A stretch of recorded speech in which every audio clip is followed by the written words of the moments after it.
వృత్తాసురుడి వధ జరిగిన రోజుల్లో కైలాస పర్వతం మీద ఋషుల దగ్గర నేను నా తమ్ముడు శపథం చేసి సూర్యుడు అస్తమించే లోపల సూర్యుడి దాకా ఎగరాలి అనుకున్నాం. సూర్యుడు నడినెత్తికి వచ్చేసరికి జటాయువు ఎండదెబ్బ తిన్నాడు. అప్పుడు నేను వాడికి ఎండ తగలకుండా వాడికన్నా పైకెగిరి నా రెక్కలు అడ్డం పెట్టాను. ఆ కారణంగా నా రెక్కలు కాలిపోయాయి. అంతలో జటాయువు స్పృహ తప్పి నేలమీద పడసాగాడు. ఇదంతా 8000 ఏళ్ల నాటి సంగతి. పర్వతం మీద పడిపోయిన నేను అతి కష్టం మీద మిట్టపల్లాలను దాటుకుంటూ ఆ మహర్షి ఆశ్రమానికి వచ్చాను. అప్పుడు నాకొక వింత కనిపించింది. దక్షిణ దిశ నుండి ఆయన స్నానం చేసి వస్తుంటే ఆయన వెంట ఎలుగుబంట్లు, చెమరీ మృగాలు, పులులు, సింహాలు, ఏనుగులు, సర్పాలు రావడం నాకు కనపడింది.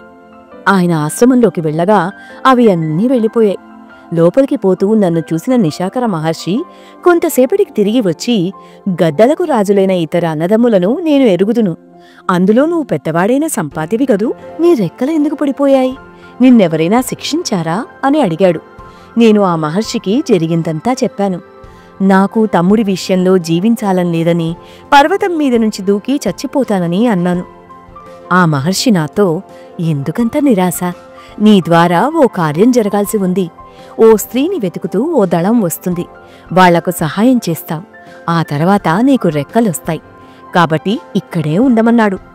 రెక్కలు కాలిపోయిన వాడిని నేనేం సాయం చేస్తానని నవ్వుకునేవాణ్ణి. చూస్తూనే ఇన్నేళ్లు గడిచిపోయాయి.